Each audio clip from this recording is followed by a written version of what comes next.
Well, we know all too well what the quarter of the year is and the quarter of the century is in football. Next man up.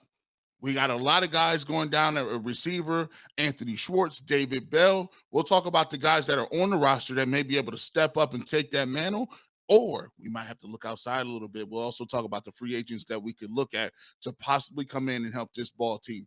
It is G. Bush, Jeff Lloyd on the next episode of the Locked On Browns podcast. You are Locked On Browns, your daily Cleveland Browns podcast. Part of the Locked On Podcast Network. Your team every day.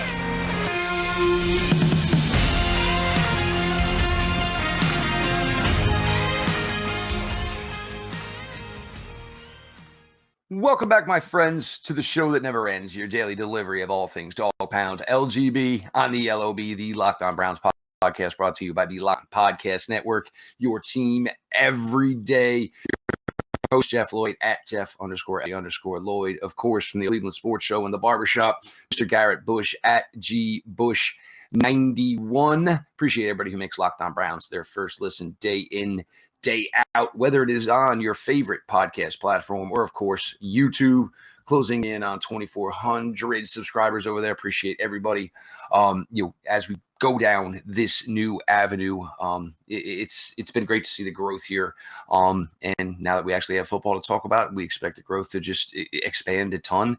And it's all because of you. It comes that simple, folks. Today's episode is brought to you by Blue Nile. Make your moment sparkle with jewelry from BlueNile.com. And Locked On Browns listeners get $50 off purchases of $500 or more. This podcast exclusive includes engagement rings. So if it's the time, go ahead and check it out. Use promo code Locked On at checkout. As we did a couple days ago, we did some of the most important talking points of the opening of 2022 Browns training camp. We mentioned heavily the young wide receivers. Donovan Peoples-Jones, so far, again, looks like, Donovan Peoples-Jones' summer is going well. Again, we've been down this road before with Donovan Peoples-Jones. Hopefully it translates into a lot more success in the regular season. We mentioned David Bell.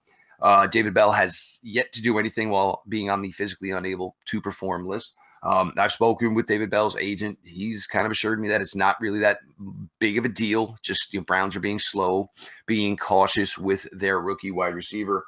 Spoke a lot about Anthony Schwartz. And yesterday, Anthony Schwartz running a route goes down. It is some sort of knee injury. First thing I think I noticed, Garrett, is you see the footage of it. You hear they're trying to stretch his knee out. Garrett, you've had two of them. So for me, if it's an ACL and they think there's any possibility of a fear of an ACL, you're not going to go in there and usually start moving the thing around. I mean, if you thought it was an ACL, we'll stretch it. That doesn't seem to be the case. Maybe it's a sprain. Who knows? Sprains are weird. They could be something that lasts 2 weeks. Could be something that bothers you for 2 months. Anthony Schwartz, look, the biggest part of Anthony Schwartz's game is, the elite speed that he possesses. So a difficult blow for a player. Year one, very, very strange year for Anthony Bell. Obviously, camp went slow. Looked like the best wide receiver on the field for the Browns in week one against the Chiefs. Then everybody knows what happened, the interception against the Houston Texans. All of a sudden, people are wondering whether or not the rookie was ready. Suffers a significant concussion against the New England Patriots. That keeps him off the practice fields and the field for a while. Finally gets going again Christmas Day against Green Bay. You kind of got an idea what the ideal role is for Anthony Schwartz. A couple of jet sweeps, then threats off the jet sweep, fake the jet sweep, screens, runs, whatever else you can do with him. So certainly waiting word here on Anthony Schwartz and, how long this injury is going to hamper him. But for a player who needed a strong training camp, needed to, get his mind right. This is a difficult blow for Anthony Schwartz and certainly for the Browns as they were relying a lot on these young wide receivers, Garrett. This hurts a lot if he's out for a sustained period of time. One, it hurts the Cleveland Browns offense. Two, it hurts the development of Anthony Schwartz. And I kind of talked about this before, even back when the Browns were considering before the Deshaun Watson trade, when they talked about, hey, what receivers do you want to see, taken in the first round to potentially come help out Baker Mayfield, who was the quarterback at the time. And we heard Drake London and Olave and Chris Garrett and some of those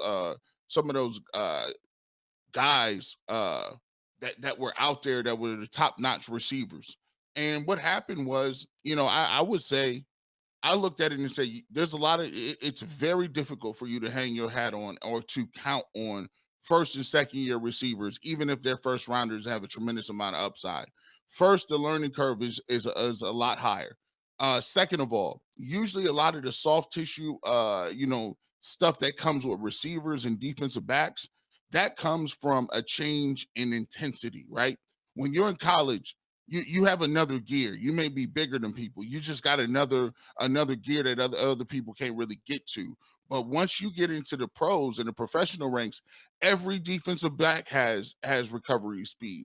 Every defensive back is quick to recover, and it's very difficult to beat somebody no matter how fast you are, straight down the field in a straight line. So what happens is you see a lot of hamstrings, a lot of groins, a lot of different injuries like that, soft tissue, even maybe knees, because what's happening is you're going 95% all the time, and you're just not used to that intensity level, and you're rampant, and your body has no I guess muscle memory as far as to remember how to ramp it up the correct way, because you've been playing at one speed the whole time. When you get to the league, it's like, man, I'm trying to make it. I'm trying to learn the playbook. I got to get out of my break. You're thinking a lot, and all of a sudden now injuries happen. So it's very difficult for you to count on a rookie, especially if they're third round picks. We had Anthony Schwartz 2 years was third round pick last year.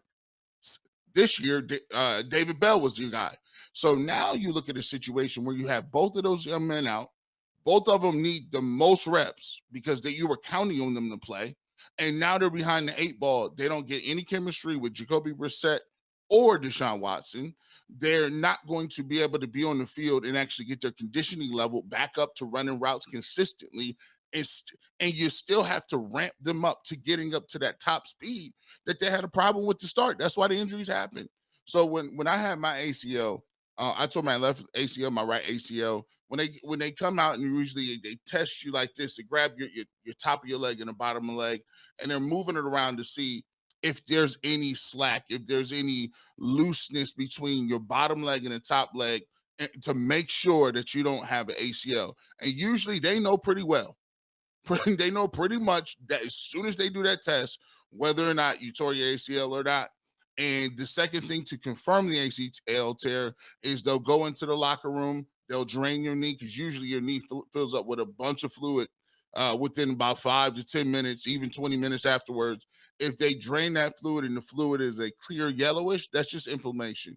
But if they draw in his blood, that means you have a tear somewhere in your knee. And then the third thing they're going to do is give you the MRI to confirm it. The MRI is the slam dunk. They'll tell you exactly what you did, whether it's a level 3 sprain, which is a slight tear, or is a complete tear, and they'll let you know what's going on there. If it is a tear, unfortunately, he's done for the season, and that's just it. And we're not speculating or anything. We're saying if that happens to be the injury, we don't know. We have not heard anything. We're not saying that that's what we're saying here. We're just saying that, giving you guys a parameter and kind of a timetable on some of these injuries, so you'll know when the news comes out whether or not he's going to be back and playing available for the Cleveland Browns this year. The way you look at it is, I would say at best, you would think that maybe most of the summer is done for Anthony Schwartz. So even if it is some sort of sprain, you're talking possibly 4 to 6 weeks. That's it. Summer's over. And then this puts Anthony Schwartz in a tough spot, trying to regain everything quickly, to maybe be ready for an appearance sometime in September. Difficult spot, certainly, for Anthony, with everything that went on his rookie year. And, as far as the Baker Mayfield people, a lot of fingers pointed towards Anthony Schwartz. Me, what do I look at? I look at a guy who still is 21 years old. Anthony doesn't turn 22 until September. This is one of the advantages you have when you draft younger players. It basically builds in hey, if it doesn't go well right away, he's still a young kid. There's, the time will come. But with Anthony, it's, he had the one calling card in this wide receiver room that nobody else did. Absolute elite speed. Like, death-fearing speed if you were a defensive coordinator. If he's not accounted for, or if the wrong guy draws the assignment, it's over. So, for Anthony, you obviously looking for the best here. You're praying it's certainly not the worst here, because, the last thing you'd want for a kid who's, going through a lot like Anthony Schwartz is, and now trying to get acclimated to new quarterbacks as well, is to now say, all right, well, here's 12 months of rehab, where the young man's going to get nothing on the field. And look, you can watch all the tape in the world. Nothing beats on the field reps. So, you can get as smart as possibly can. It comes down to whether or not your body can do it, your body can't. So Anthony Schwartz out for the time being. Today being Friday, we're going to get word about where Anthony is or what exactly is going on with Anthony. Probably sometime Friday, if not by Saturday morning. We're going to get to, basically, next man up, as Garrett said here. Well, what's the thought process there? Who's going to be, getting these opportunities? And we had talked a little bit over the spring here about somebody who was in an odd spot on this Browns roster as far as the running back room, as far as the wide receiver room. Maybe that opportunity opens up. Garrett Bush, Jeff Lloyd, your latest Locked On Browns. This episode is brought to you by Rock Auto. With the ever-increasing numbers of makes and models, it's now impossible for your local chain auto parts store to stock all the parts you need. Why endure often pointless or seemingly intimidating questions? Is your Odyssey an EX? Is it an LX, V6, or a V6 turbo? And wait while the person behind the counter orders the parts on their computer, choosing the only manufacturer their warehouse happens to carry. You have computers with access to rockauto.com at home and certainly in your pocket. Save time and money when using Rock Auto. Rock Auto is a family-owned business. They've been serving do-it-yourselfers for over 20 years. Their prices are reliably low, and they are for every customer. Go explore their easy-to-use website today to find the solution to your auto part needs. Go to rockauto.com right now. See all the parts available for your car or truck. Right, Locked On in there. How did you hear about us box? So they know Garrett and I sent you their way. Amazing selection, reliably low prices, all the parts your car will ever need. rockauto.com. Welcome back to the Locked On Brown podcast. G. Bush in the building, Jeff Lloyd in the building. We are very excited to, announce that we are doing extremely well right now. We went over 125,000 views. So congratulations and shout out to everybody out there that's supporting great local content every single day. Cleveland Browns on the Locked On Brown podcast, your team every day. And thank you for making us the first listener today as well. Continue to support us on YouTube. Hit that subscribe button, notification bell, so you get in contact with us. And every single time we drop a video, you will be notified directly to your smartphone, your computer, your apps, all that good stuff. And continue to download the podcast and make us part of your podcasting universe as well. And download us wherever you get your podcast. Now, Jeff, we talked about a little bit about who in the last segment. You didn't miss David Bell. You also now missing Anthony Schwartz, two of the guys that you really counted on in terms of your third receiver, the guys moving in the slot, guys that can do a lot and help your offense. Now we talk about the next guys up. We look at Jakeem Grant, and you brought him in you brought him in, one of the guys that was really dynamic in Miami in returning punts. This guy is another guy who has awesome speed, great speed. He's another guy that does some of the same gadget stuff as Anthony Schwartz. He can run jet motion. We have not seen him on offense as much as we would like to see, and probably as much as he would like to see himself. Every special team player wants to be in the offense as well, part of the game plan, because they feel that they can break one at any second. So we know what he can do special teams wise. We have yet to see him used extensively in the offensive playbook. So we're looking to see what he's going to be able to do, because he's going to be a part of part of that mix in terms of who can step up for those two guys that are out right now. And I think one of the biggest guys, and I'm going to drill down on this, is Demetric Felton. He's a guy that was, you look at it, he's a running back / receiver. He also plays a lot of special teams, kick return, punt return. So he's a very versatile player. Doesn't have the top end speed as a Anthony Schwartz or Jakeem Grant. But the one thing he can do is he can add some versatility on the field, run after the catch. He's a running back, so therefore he's used to, getting the ball, trying to make people miss, being a tough, difficult guy to bring down in space. So I think now it shifts to him. this may be the biggest blessing in disguise for him, because when you look at the Cleveland Browns backfield, you already have the top three. The big three is there. Chubb, Hunt, and Dearness Johnson. Those three are there. Then they invested a pick, a draft pick in Jerome Ford this year, and a lot of people are high on him. So then you started to look, well, where does Demetric Felton fit in here? Does he have a place in this team? Now all of a sudden you look up, Anthony Schwartz is down. You got David Bell is down, and now as a guy like Demetric Felton, if you can stay healthy, if you can make the most out of your opportunities, you may actually see, if those other two guys miss a lot of time, you could see him be your starting slot receiver come the first day of training camp when we suited up against the Carolina Panthers. So I'm very interested to see how he handles this and if he takes advantage of it, Jeff. There's no question here.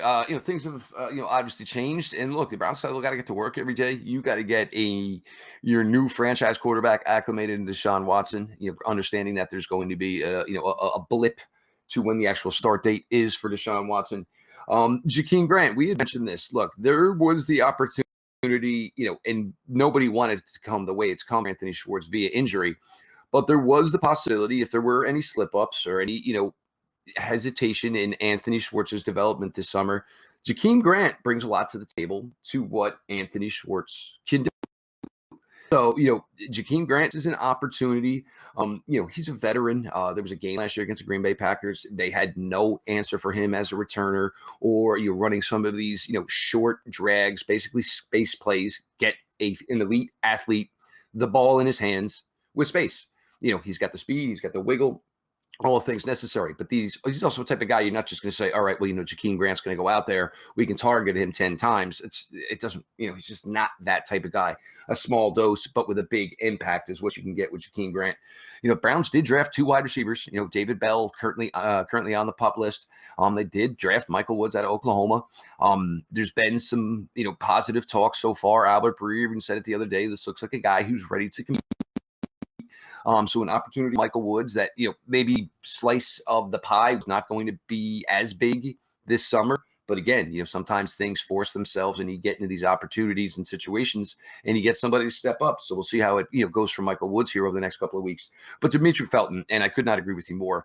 Look, a couple of weeks ago for Demetric Felton is, where are you exactly? Because as the 5th running back, what exactly does that mean? He was in a really difficult spot there. As maybe the 7th, 8th, 9th receiver, where exactly are you there? But you have a player who has slot ability. You have a player who was in one season he was a running back at UCLA, in one season he was a wide receiver at UCLA. With David Bell out, with Anthony Schwartz and the status of his injury, Demetric Felton, he did some nice things last year, certainly in a limited amount of time. The big, jet screen for the touchdown against the Houston Texans, closed out the season with a score against the Cincinnati Bengals. So the opportunity is here for other guys to step up. So with that, but it's the difficultness of it, because look, the offense is the same. So for a lot of these guys, that's not necessarily the issue, but a lot of new moving parts in new quarterbacks. Deshaun Watson trying to learn everybody as fast as he can. Jacoby Brissett trying to learn everybody as fast as he can. And they came into this with a pecking order, and already possibly the pecking order's changed a little bit. But, we were really, really hoping to, hear some positive things from these kids over the next couple of weeks in training camp. And right now, basically both of them are stuck in the pause mode. Yeah, and that's once again, just the growing pains with young receivers. It's part of the game, and we've seen it happen as well. We've seen it happen a couple years ago where Greedy Williams and Denzel Ward both had hamstrings. It just seemed like they just missed the whole season with those hamstrings, and I think that's just the important part of understanding how to be a professional, learning your body, understanding what work you need to do in the off season to get your body prepared to be able to go through training camp, to be able to then transition and get through the rest of the season. It's a learning process. That's why the veterans say, they know throughout their career where they messed up a little bit, where they would want to, add some endurance, add some speed, but also give their body a chance to rest and recover, so that when you get to training camp, you don't have any of these nagging injuries, the hamstrings, the ankles, all that good stuff.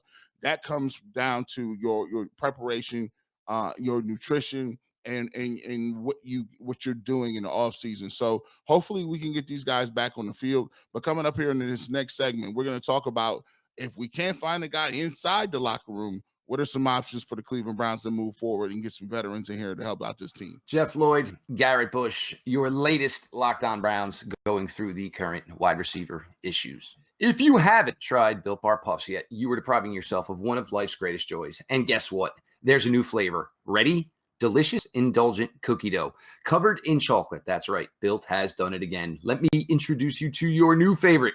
Cookie dough chunk puffs have a light and chewy texture. Real cookie dough chunks, and of course, covered in 100% real chocolate. All the joys of eating cookie dough without the hassle of actually making it. Plus, it's healthy for you. Cookie dough chunk puffs are only 160 calories, and they have a whopping 15 grams of protein in each bar. Run to Built.com to snag a box for you and the family. It will be the perfect treat, or you can find a new reason and a new hiding spot to just hoard them to yourself. Like all Built Bars, the new cookie dough chunk puff is covered in 100% real chocolate. That means they are healthy and tasty. Chocolate-covered cookie dough with a light, fluffy texture. So good. What's great about Built is that all of their bars are made with collagen protein, which your body absorbs more efficiently and provides tons of health benefits. Eat something that tastes good and is good for you. You're going to love the new cookie dough chunk puff, whether you need a snack for a workout or a late night treat, or just to grab a quick bite.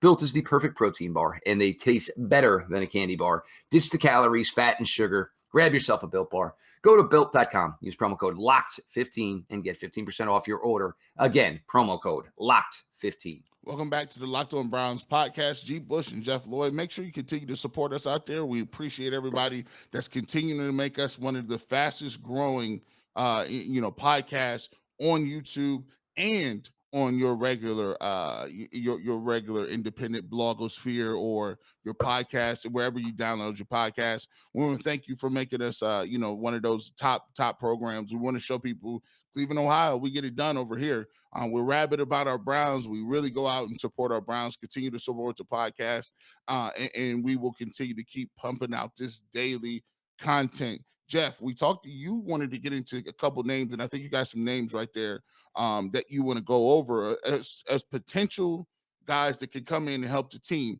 Now, we do have some younger receivers. We mentioned Woods. We've mentioned Demetric Felton. We've also mentioned, I think it's Marcus Bradley. Those guys are already in the system. But what if we have to look outside to some veterans that can come in here? You have a list of names that we're going to go over. First things first. Now, this is where the difficulty of the Browns and their situation with Deshaun and not knowing what the suspension length is. First thing you do is, obviously, the name that's been connected ever since Deshaun Watson got here has been Will Fuller. But even if you call Will Fuller right now and you call his camp, what does maybe Will Fuller and his camp say? Well, when's Deshaun going to play? I mean, if he's coming to play with Deshaun and rekindle a relationship he has had that has been successful for Will Fuller in the time he was available in Houston with Deshaun Watson. If it's 6 games with Jacoby Brissett, I'm not sure any free agent wide receivers looking at this and saying, oh man, yeah, I'm ready. Let's go.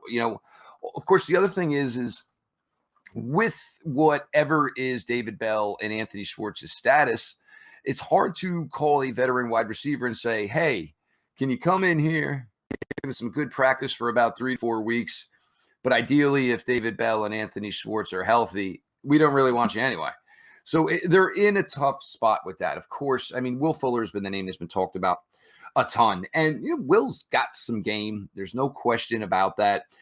What he can bring vertically is something I think that would certainly aid this team, aid this offense. This is something that's always been the issue for the 2 years in the Coach Stefanski era, is getting these big chunk plays and making things a little bit easier, a little bit more open in the underneath passing games. Couple of names. Chester Rogers has been a successful wide receiver in this league, more of an underneath guy with some wiggle, good yak ability. One that I'm looking at here is Juwan Jennings. Juwan Jennings was kind of clogged in a spot here in the San Francisco locker room. He is another player with great run after the catch ability. The problem is San Francisco, everything became revolved around the running backs, Deebo Samuel, George Kittle, and there wasn't really another opportunity for really anybody else within the skill position room. Juwan Jennings is a name that kind of intrigues me here, 25 years old. He was a former 5th-round pick out of the University of Tennessee. He can kind of do a little bit of everything. The Browns, some of these wide receivers, they like to be able to use you in whatever aspect, even if it's, just, faking jet sweep motion, things of that, so they can obviously get the defense thinking one way, counteract that off of it. But Will Fuller seems like the most logical phone call to make.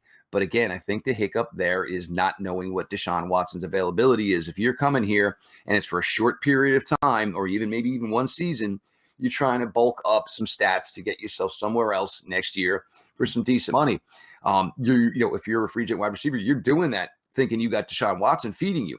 If it's Jacoby Brissett, that may cause a little more pause and hesitation. But other names out there, Chester Rogers, Juwan Jennings, these are things the Browns could pursue. I'm sure preliminary calls have probably been made while they are waiting for the results from Anthony Schwartz's tests. But as GM, you always got to be working. You have to have the understanding that, what my roster looks like today, it may not look like tomorrow. Thing nobody has ever accused Andrew Berry of it not working or not being proactive in his thinking. So I'm sure there's been initial phone calls made and waiting on word from the doc, most likely. Yeah, I think you bring up a pretty good point. When you say they're between a rock and a hard place, I think they wanted to go with the youth movement. I think that they've identified a couple areas where on the team that they were going to let the rookies and kind of the second year players and the young guys develop and try to get those guys to be the guys that will step up and be a big part of the team. And I think that we see it at defensive tackle and we see it at wide receiver. We've been talking about it all off season. Those were the two areas where they said, listen, we've invested some third-round picks, fourth-round picks, late-round picks in some of these guys, and we think that they have some raw ability and a skill set that we really are going to be able to take advantage of. However, sometimes when your plans don't work out, you got injuries, like with the receiver room, you got to kind of have to on the fly adjust and figure out whether or not you want to go ahead and invest some capital. And at this point, it's pretty much money. If you want to invest money in another veteran receiver to come in here, and I know the Cleveland Browns would like to roll over. I know they're a team who has the most cap space. I think it's $42 million, over $40 million that they're going to be able to effectively roll over. However, they need every cent of that. They need a lot of that money because a lot of other contracts are going to kick in their second year. They need that. Deshaun Watson's contract kicks in. So they wanted to save some money on those two positions, but sometimes, it's kind of like that, Jeff. Sometimes you got, as the man of the house, sometimes you got a family, you got to do what you got to do. You got to bite the bullet, so to speak. Now, these guys are going to get an opportunity, much needed. Veteran quarterbacks to learn from, to sit with, to study with, to say, hey, look, we're not clicking on this route. What is the problem? Is there a way you want me to adjust this route, which makes for an easier throw for you? Just simple nuances that have to be worked on here. And this was something that we're going to go through this summer, regardless, whether it was David Bell or Anthony Schwartz, or now that it's Demetric Felton, now that it might be Michael Woods, certainly Jakeem Grant. The Browns, again, this team has high potential. And even slight injuries to David Bell, whatever Anthony Schwartz's situation is, these aren't big enough injuries to derail any of this. Next man up. Everybody get to work, and we'll wait and hear the word. Obviously, everybody hoping for the best here for Anthony Schwartz. Hate to see him get in another situation where he's going to miss a significant amount of time for the Browns. He is Garrett Bush, part of the Ultimate Cleveland Sports Show, Monday through Friday, 11 to 1. Make sure you're checking that out. 93 The Fan, the Barbershop, every Saturday morning. Certainly some other appearances throughout the summer. Make sure you're following at GBush91. Myself, Jeff Lloyd, at Jeff_LJ_Lloyd. Show at Locked On Browns. Follow back account. DMs are open. Continue to try to bring any questions, ideas, thoughts that you want. Try to be here for you guys as much as possible for all the time that you spend with us. We appreciate everybody who makes Locked On Browns their first listen, day in, day out, whether it's on your favorite podcast platform or, of course, now on YouTube. The growth over there is fantastic. We're excited about it, but certainly not satisfied. Those numbers are just going to continue to go up as Garrett and I try to bring you the best daily Cleveland Browns coverage we can. All that being said, again, fingers crossed for Anthony Schwartz, hoping for the best. This has been your delivery of things, Dog Pound, LG on ELOB. Let's go, Browns.